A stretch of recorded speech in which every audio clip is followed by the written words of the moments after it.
O ngayon, simplihan po natin. Kasi ang dami niyo pong binabanggit kanina pa eh. Simplihan po natin.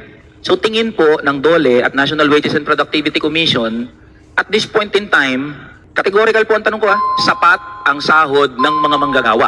Hindi po natin sinasabing sapat. Ang sinasabi po natin maraming macroeconomic indicators Ayun. na kailangan i-consider ang board base sa mandato nila. 10 ang economic indicators Yes that po. they have to consider. And one of the concerns of our conference chairmans is to look at the long-term effect and balance all the factors that affect the current crisis that we have. And we're saying that the crisis right now is transitory. It can end next week or it can drag. And therefore, the policy path of the Regional Tripartite Wages and Productivity Board is to closely monitor the socioeconomic situations in their respective region so that they can make a crucial decision whether to increase or not to increase the minimum wage. Okay. Thank you po.